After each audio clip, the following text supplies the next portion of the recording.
can't believe I answered the phone call to teach you. Sorry I'm late. My idiot brother has been on the computer all day talking with babes. Idiot! I was one of Mr. McCord's students when he taught here in Preston, Idaho. So he asked me to come and talk to you today. I'm going to show you my awesome skills as a translator. Let's look at what you've been looking at.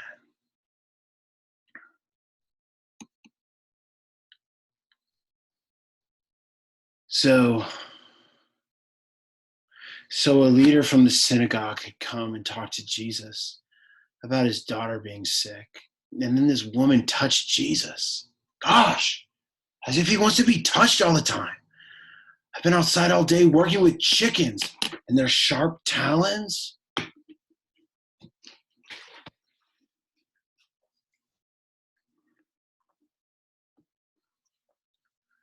Anyway, while he's on his way to this ruler's house, this woman touches him and he heals her. And he says, "Daughter, your sins are forgiven." And then they continue going on to this man's house. But while they're on their way, and actually even while Jesus is talking to this other woman who touched him, people come and say the girl's dead and not to bother Jesus anymore. But Jesus decides to keep going on. It's right there in the text. Gosh. Right there. 35 and 36. So he doesn't let anybody else come with him from this big crowd. But sure enough, the moment, pardon me, I just had a big egg sandwich. Oh, it's gross.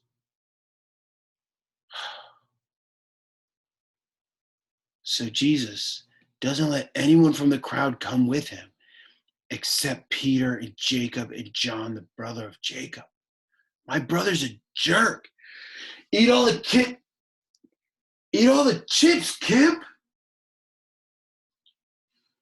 All right.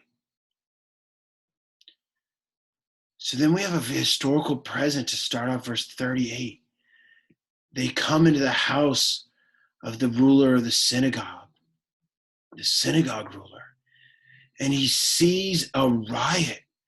Oh, they were out of control in his house. Look what they were doing. A riotous group, a group of people were out of control. This is kind of cool. Look, then we have a participle, but look, it's plural, even though this riotous group is singular. It's pretty cool, I guess. You know, you have the idea of a plural in this riotous group, but then you have the actual plural here in the participle. You know, like you have many players that make up a team, but then the adjective matches here, not the noun, but the idea of the noun. My Latin teacher was such an idiot. He used to tell me that they always match what they modify. I can't believe I'm teaching class for Mr. McCord after he left Idaho. Anyway, so they're plural. This riotous group, they're weeping and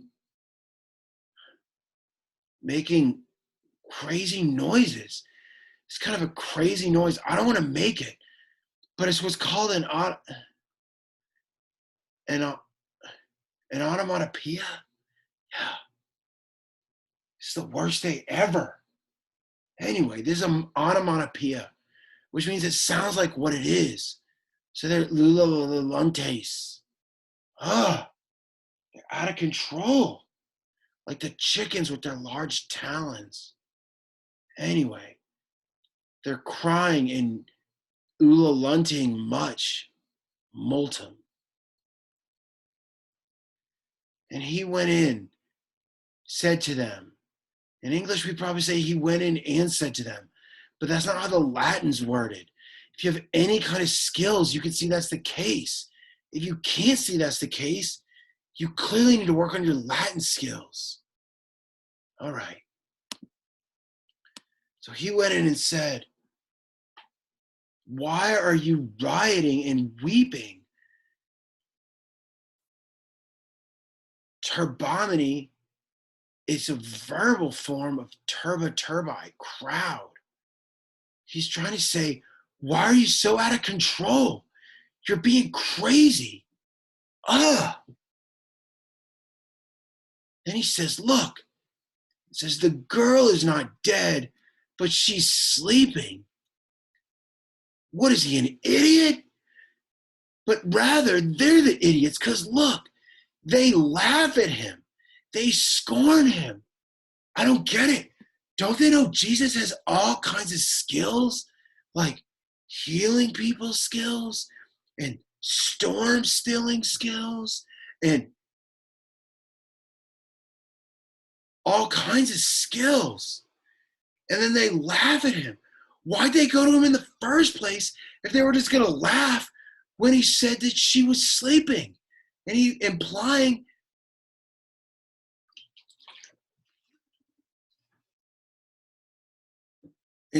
that he could clearly wake her up. Clearly, they don't have any faith. Gosh.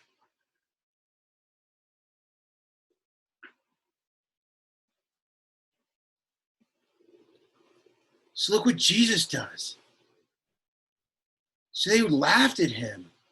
And this could be hard to translate. Just don't say truly. Don't be such a coward. Translate it like, and then he threw everybody out. I'd be really, really emphatic with this verb. It's a ablative absolute, perfect passive participle with our substantive adjective up front. So he tossed everybody out. Be emphatic with it. That's what this where is doing. It's adding emphasis to your verb here.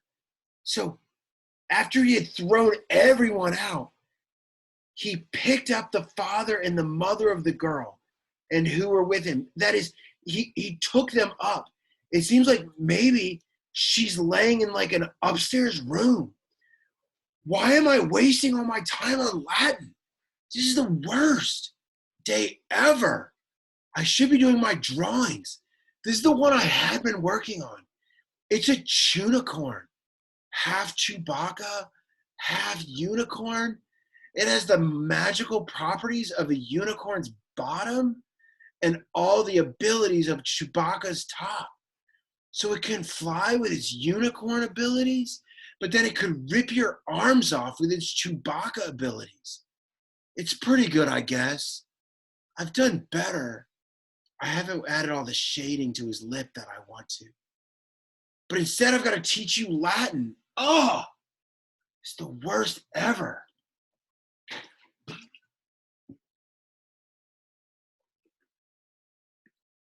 Back to our text. We're almost done, I guess. So he took the father and the mother of the girl and those who were with him. And if you don't remember, those are his disciples clearly. The three who brought with him, and he didn't allow anyone else to come. You know, Peter, James, and John, they're like his special friends, like Pedro. Vote for Pedro.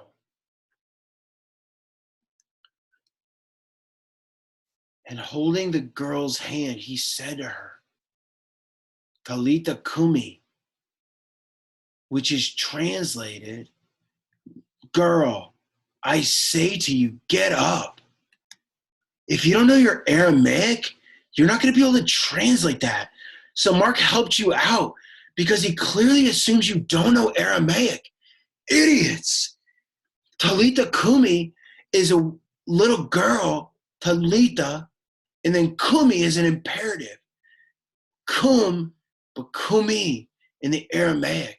If you don't know that, you need to study, improve your Aramaic skills.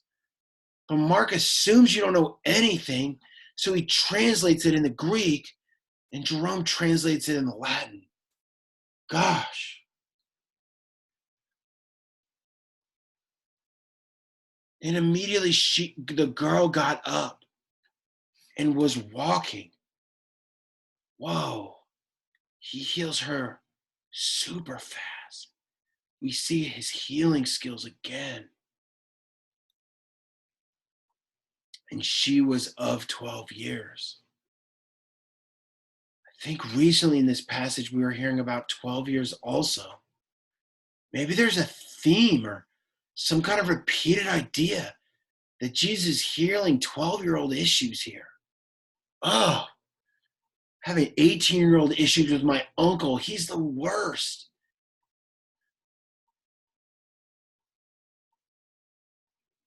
And they were stupefied with the greatest stupor. That is to say, they didn't even know what to say. They were absolutely silent and dumbfounded.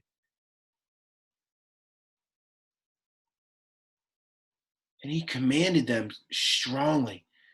Praecipio, here to command or order, it takes the dative. It's a verb plus dative. And here we've got an indirect command. He commanded them strongly that no one know it. Ut sciret nemo, that no one would know it. Indirect command. And the pericope ends with the funniest little sentence here. Seems like there's some kind of idea of eating to prove you're not actually dead or a ghost. Like ghosts can't eat food. Ugh. Neither will Tina, my llama. Eat the food, Tina. Ugh. Anyway, he said to give to her to eat. That's it for our text. That's a passive, that it be given to her to eat. A passive infinitive. If you don't understand that, you need to work on your Latin skills. That's it. I'm never taking a call from South Carolina again. Gosh, it's the worst.